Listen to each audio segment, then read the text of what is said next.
جو پی کے وجد کو اور ہوش میں لے آئے. تو میں نے خدا کے حضور، خدا نے اپنے ہاتھ سے شراب پلائی تو سارے جہانوں پہ میری نگاہ پڑ رہی تھی، آنے والے عالم کیا ہوں گے اس پہ بھی میری نگاہ پڑ رہی تھی. تو ہم نے ایسی شراب پینی ہے. ہم یہاں میں کسی کو بھی نہیں روکتا اپنے ماننے والوں کو، لیکن ان کو بتاتا ہوں کہ اصل شراب کیا ہے. منع نہیں کرتا، کیونکہ منع کرنے سے پھر وہ انسانی فطرت جو ہے وہ ضدی ہے، پھر وہ اور زیادہ کرتے ہیں. ان کو سمجھاتا ہوں روحانیت سے کہ ایک اور شراب بھی ہے، وہ پی لیں گے تو اس کی خوشبو جو ہے 40 سال کی مسافت سے جنتے اس کو آواز دے کے پکاریں گے ادھر آ. وہ شراب اور ہے. تو فرق بتا دیتے ہیں تاکہ اس فرق کو سمجھ کے پھر کوئی روحانیت خدا کی طرف آئے گا تو وہ خدا سے تنگ نہیں ہوگا. ہم تو تنگ کرتے تھے نا. تو پھر وہ شراب 10 سال کے بعد حرام ہوئی. عیسیٰ ابن زکریا پیتے تھے اور روز پیتے تھے شراب. اس کے مطابق ایک دن میں اپنا میرا 21,000 لوگ تھے مکتبر میں، تو مجھے بلایا گیا تھا. تیمہ وہاں مذہب تھا اسلام. اگر اسلام آئے تو کیا نقصانات ہوں گے، تو اسے میں نے بولنا تھا. تو وہ جو میرے ساتھ کی جماعت چلتی ہے جنہیں تیاری کرنی ہوتی ہے، میں ان کو کہتا ہوں کہ جب یہ تیاری ہو رہی ہوتی ہے اس وقت شراب نہ پیے. پھر ان کو بتایا آپ جہاز کے پائلٹ ہیں، ٹھیک ہے، جمبو جیٹ ہو گیا جہاز، پائلٹ ہے، پیچھے انٹرنیشنل فلائٹ ہے، جتنے چاہے لوگ پی رہے ہوں شراب. لیکن ایک دفعہ امریکن پائلٹ نے ایک بیئر ویسے خود بھی پی لی اور ہوا بھی کچھ نہیں، جہاز لینڈ کر دیا، سب کچھ ہو گیا. چیک ہوا، پتہ لگا اس نے ایک بیئر پی تھی. جج نے اس کو 10 سال کی قید سنائی. تو پیچھے چاہے جتنے مرضی پیے، تو جہاز چلا رہا تھا، تیرے اوپر 400 لوگوں کی ذمہ داری تھی. تو ایئرپورٹ پہ اتر کے چاہے تو شرابی دھوت ہو جاتا، کوئی مسئلہ نہیں تھا. تو اس مسئلے کو سامنے رکھ کے کہ میں مشن کا جہاز ہے میرے پاس، تو پھر اس زندگی کو نمونہ بھی بنانا پڑتا ہے کہ میں نہیں پیتا اور کسی وقت میں پیتا تھا. تو پھر خدا نے مجھے یہ بتایا کہ مشن کا جہاز ہے، اس سے ایسے نقصان نہ ہو جائے جیسے نبیوں کے ساتھ ہوا تھا. تو پھر خدا تعالیٰ نے ایک دوسرے عالم میں لے گیا اور وہ پی کے بھی مجھے سوائے خدا کی یاد کے کچھ نہیں آتا تھا. کبھی زبان کو کوئی لغو باتیں، اور وہ بھی جنگل میں اکیلا بیٹھ کے خدا کی محبت اتنی جب بےتاب ہو جاتی تھی. پھر جب خدا نے اپنے ہاتھ سے پلا دی تو پھر یہ شراب تو رہ گئی. پھر اس کا کیا، ہاں جی، کیا ذکر کرنا. تو میں یہ سمجھتا تھا کہ اگر عیسیٰ ابن زکریا صبر سے کام لیتے اور وہ باتیں کھول کے بیان کرتے آہستہ آہستہ جو خدا نے کہی تھی، تو عیسائیت کی دنیا نہ ہوتی، اسلام نہ ہوتا، انسانیت خدا کے نزدیک آ جاتی. نہیں ہوا ایسا. تو جتنی باتیں عیسیٰ نے کہی ہیں تورات انجیل میں 48 گھنٹے کی باتیں ہیں، تو عیسیٰ ابن زکریا 48 گھنٹے تھوڑی زندہ رہے ہیں. پھر وہ خدا نے بچا لیا تھا کراس سے، پھر یہ کشمیر کی طرف آ گئے. وہ آپ نے پڑھا ہوگا سارا. جی ہاں جی. تو یہ ہے جی، حضرت موسیٰ علیہ السلام بھی کشمیر کی طرف چلے گئے تھے. جب واپس آئے تو طور سینا پہ جب پہنچے وہاں کچھ بھی نہیں تھا. پھر غلطیاں بھی بہت کی تھی اور خدا نے کہا کہ پہاڑ پہ چڑھ کے وہ زمین دیکھ لے کے لیکن تو داخل نہیں ہوگا. اور پھر حال یہ تھا جب ادھر آئے ہند کی زمین 5000 سال سے یہ سادھو بدھ یہ خدا کی تلاش کرتے ہیں، تو وہ یہ سمجھے موسیٰ کو دیکھ کر کہ یہ بڈھا بھی روشنی کی تلاش میں ہے. اب ان کو یہ نہیں پتہ لگا کہ یہ وہ شخص ہے جو خدا سے ملا ہے. ہاں جی، تو پھر وہ بھی ادھر چلے گئے تھے. اور پھر 120 جی 120 سال کی عمر پائی عیسیٰ ابن زکریا نے. لیکن ہاں جی پھر موسیٰ علیہ السلام نے کہاں وفات پائی؟ یہ بھی ادھر ہی پائی ہے. یہ اپنا یہ جو بھوپال کے جنگل نہیں ہے جہاں پہ گوتم بدھ پیدا ہوئے، وہیں انتقال ہو گیا. ہاں ادھر آئے تو پھر ایک درخت کے نیچے یہ بھی بیٹھ گئے. جو کچھ وہ لے کے آتے تھے سادھو سنتوں کے لیے یہ بھی پھر خاموش ہو گئے. اس کے بعد تبلیغ نہیں کی، خاموشی لگ گئی، بس روتے تھے جب. ہاں جی مجھے اکثر یہ اندیشہ ہوتا ہے آپ کے تعلق سے بھی اور آپ سے پہلے والوں سے جو سبق ملا کہ یہ انسان بڑا ظالم، بڑا سخت اور بڑا خسارے میں رہنے والا ہے. جس طرح پچھلے انبیاؤں نے دوڑ لگا دی، موسیٰ علیہ السلام نے دوڑ لگا دی، لوط علیہ السلام نے دوڑ لگا دی، ہارون علیہ السلام نے دوڑ لگا دی، تو کیا یہ انسانیت یا یہ بنی نوع آدم آپ کو چھوڑیں گے، بخشیں گے، یا آپ کو بھی میدان چھوڑ بھاگ جانے پر مجبور نہ کر دیں گے، یا آپ کو بھی اتنا ڈس ہارٹیڈ نہیں کر دیں گے کہ آپ بھی یہاں سے سب کچھ چھوڑ چھاڑ کر کہیں نکل جائیں؟ جی میں نے میری ساری زندگی کا جو سفر ہے 45 سال کا، میں نے اپنے دل پہ کبھی اعتماد کیا ہی نہیں. تو ایک رات روتے روتے میں نے خدا تعالیٰ سے پوچھا مجھے اپنی روح، اپنے آپ اور اپنے دل پہ اعتماد نہیں ہے، کہیں ایسا تو نہیں ہوگا کہ دوسرے نبیوں کی طرح میں بھی چھوڑ کے چلا جاؤں گا. تو اس رات کا وقت تھا تو اللہ تعالیٰ کا دیدار ہوا اور خدا نے کہا اگر تو چھوڑ کے چلا گیا تو میں ساری زمین خود ہی ابلیس کو دے دوں گا. تو میں نے پوچھا خدا مطلب کیا؟ کہا نہ اس دنیا میں نہ آخرت میں تیری محبت اور تیرا ساتھ میرے ساتھ رہے گا، اور تیرے آخری لمحے بھی مشن میں گزریں گے.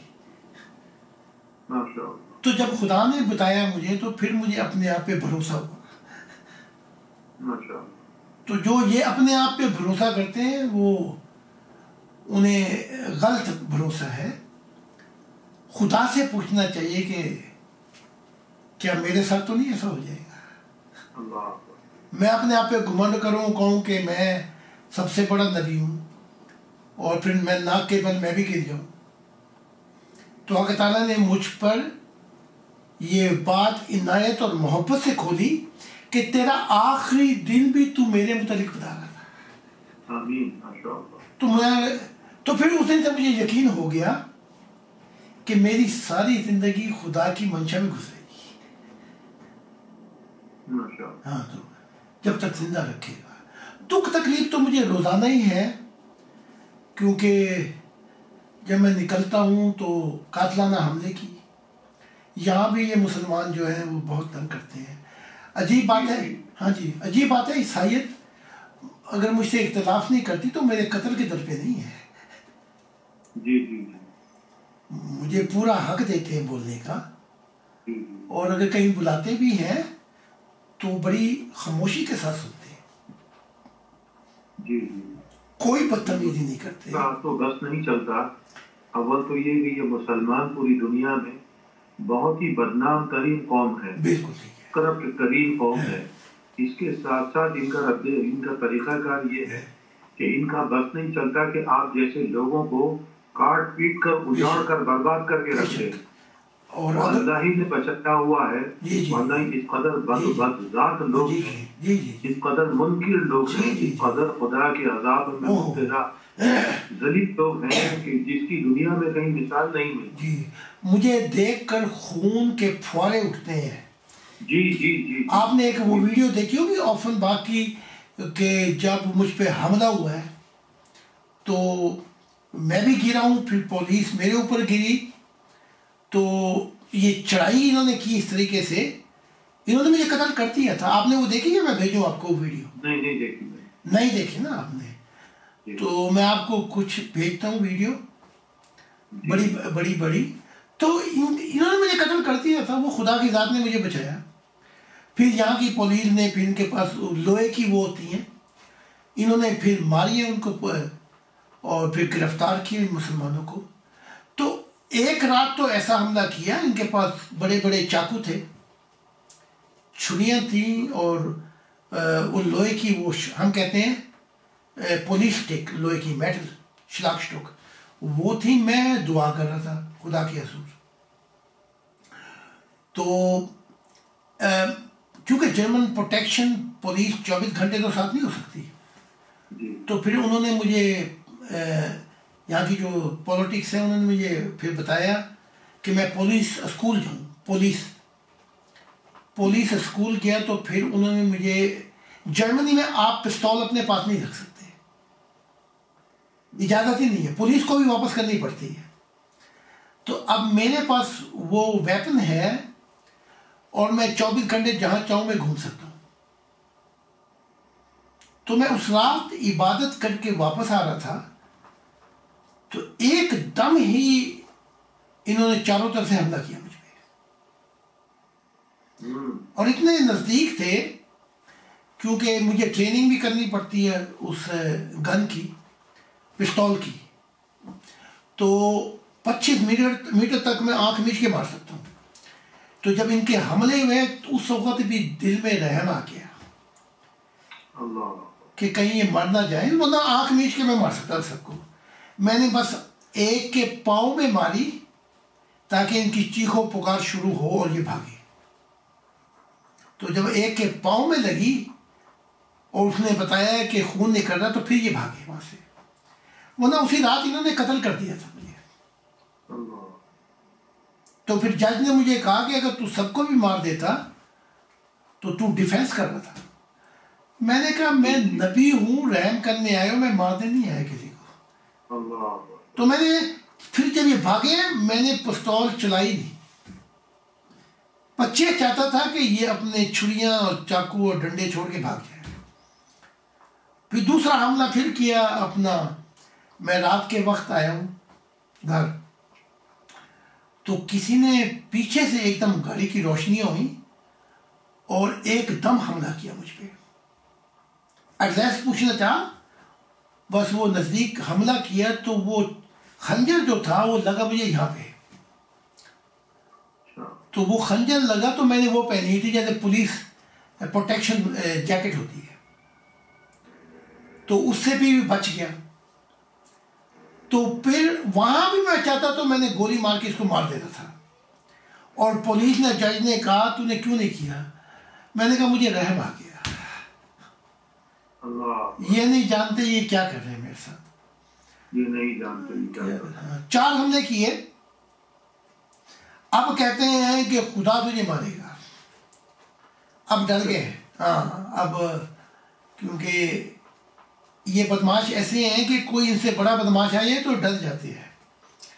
تو اب دیکھتے ہیں پولیس چلتی ہے یا پھر تو کہتے ہیں خدا تجھے موت مارے گا. تو یہ ان کا حال ہے. تو اگر میں ان کے بس میں ہوتا تو یہ واقعی مجھے مار دیتے. رات دن بد دعائیں کرتے ہیں، رات دن ہزاروں وہ آتے ہیں کہ ہم بد دعائیں کر رہے ہیں تو مر جائے گا. بددعائیں تو اللہ کے حضور میں جاتی ہیں، اور اگر اس کے لیے ہو تو اسے لگ جائیں گی، نہیں تو واپس پلٹ کے بددعا کرنے والے کو لگ جاتی ہیں. میں پھر بھی دعا کرتا ہوں کہ ان کو معاف کر دے. یہ جاہل قوم ہے یہ، اور ان کو. ہاں جی. پاکستان میں بھی آپ کے ساتھ جو سلوک کیا، ہاں جی، اور قادیانیوں کا جو سلوک کیا، عیسائیوں کے ساتھ جو سلوک کیا، جی جی انہوں نے کیا حالت ہے. میرا ایک بھانجا ہے، اس کی ساس عیسائی ہے جی. تو مجھ سے کہنے لگا ماموں دعا کیجئے کہ میری ساس کو اللہ ایمان دے دے. تو میں نے کہا کہ میاں اس کون سی جگہ پر وہ ایمان لائے گی؟ چوہے کے بنے ہوئے سموسے جو قوم بیچتی ہے اس پر ایمان لائے گی؟ یا کتے کا گوشت جو لوگوں کو نہاری بنا کر کھلا رہے ہیں اس پر ایمان لائے گی، یا لوگوں کے گھروں کو توہین رسالت کا بہانہ کر کے آگ لگا دینا، ان کو قتل کر دینے والی قوم کیا ان کو اس پر ایمان لائے گی، یا قادیانیوں کو کافر قرار دے کر پھر اس کے باوجود بھی سکون نہیں آیا، ان کے گھروں مسجدوں کو توڑنا اور ان کے لوگوں کو قتل کرنا، کیا اس قوم پر ایمان لائے گی؟ گھر گھر دفتر دفتر کھڑکی کھڑکی بے ایمانی، رشوت، ظلم اور زیادتی اور ضلالت، کیا اس قوم پر ایمان لائے گی تمہاری ساس؟ میں نے کیا میاں اس بات کو چھوڑو، اپنی ساس کو کبھی بھی اسلام کی دعوت مت دینا، جو بچا کچا ہے وہ بھی نہیں رہے، تم تنہائی میں دعا مانگا کرو کہ یا اللہ پاک اس کو بھی اور مجھے بھی ایمان کامل عطا فرما جو تیرے نزدیک ایمان کامل ہے۔ یہی اصل چیز ہے۔ میں اپنے لیے بھی اور سب کے لیے یہی دعا مانگتا ہوں کہ اے اللہ اپنی رضا اور اپنی محبت روز افزوں عطا فرما، ورنہ اس قوم نے، مسلمان قوم نے تو دنیا میں کہیں کسی کو کسی کام کا نہیں چھوڑا، لیکن سچ یہ ہے کہ انہوں نے اپنے آپ کو کسی کام کا نہیں چھوڑا، وہ دوسروں، ہاں بالکل ٹھیک کہتے ہیں، حتیٰ کہ اللہ تعالیٰ ناراض ہے، اللہ ناراض امت ہے ان مسلمانوں سے، اور آپ کو عجیب سی بات بیان کر رہا ہوں، اور محمد سے بھی ناراض ہے، کیونکہ اس نے وہ ظلم کیے ہیں اب خدا کے نام پر۔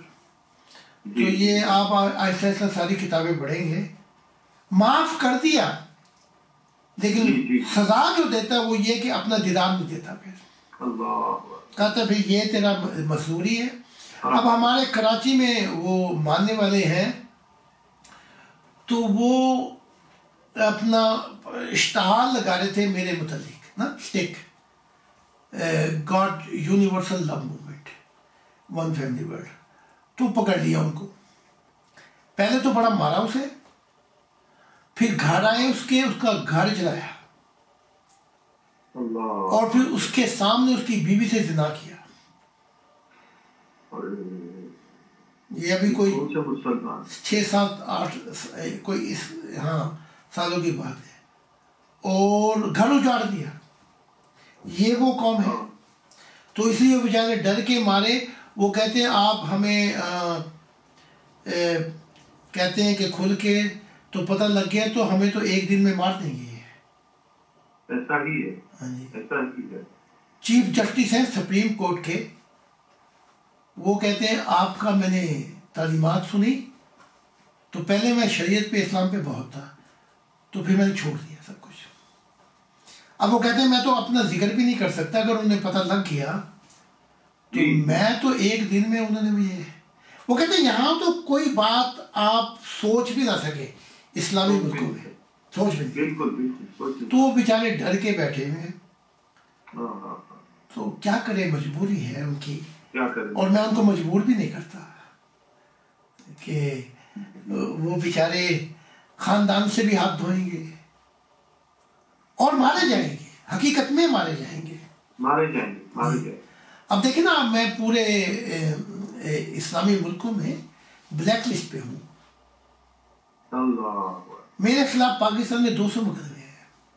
ظالموں نے کس کو بلیک لسٹ کیا؟ ہاں جی، ہاں جی، اللہ کی پناہ، اللہ کی پناہ۔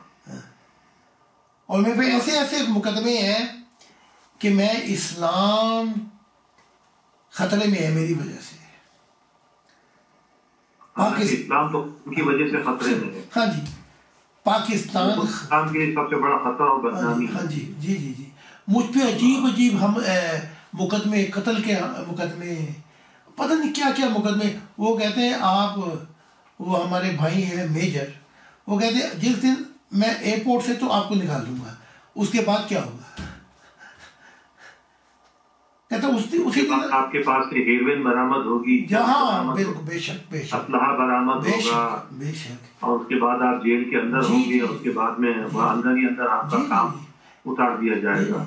باہر رہیں گے تو پبلک کام اتار دے گی، اندر رہے تو گورنمنٹ کام کر دے گی، بالکل بے شک ہے۔ تو خدا نے مجھ پہ رحم کیا، مجھے بھیج دیا، نکال دیا ان ظالموں سے، اور ایک نئی دنیا دے دی مجھے، اور ایک نئی دنیا۔ آپ کو پاکستان میں شان و شوکت سے رہنا ہے تو آپ پیر و مرشد ہونے کا دعویٰ کر دیں، کسی چشتیہ سلسلے کا پیر و مرشد ہونے کا دعویٰ کر دیں، خانقاہ کھول لیں، کہیں مزار بنا لیں، آپ کو روز بریانی، پلاؤ، مال، دولت، عزت، کھانا، کپڑا، لتا سب ملے گا، بس جو حق بات نبوت کا دعویٰ وہ نہ کریں، ورنہ تو پھر جان بھی گئی، مال بھی گیا، سب کچھ یہ معاملہ۔ آپ سے ایک بات پوچھنا چاہتا تھا، میں نے جو آپ سے بیعت کر لی ہے یہ بیعت مکمل ہو گئی یا مجھے آپ کے پاس حاضر ہونا پڑے گا؟ 4 باتیں اور کرنی ہے بیعت، اگلی دفعہ ملاقات میں کہوں گا تو وہ فکریں آپ دہرائیں گے۔ جی حکم۔ ٹھیک ہے، ان میں سے تو ایک پہلی تو یہ ہے کہ ساری زندگی دل و جان کے ساتھ خدا کے مشن اور اس کی مرضی پوری کرنے کے لیے انسانوں کے لیے کرنا ہے۔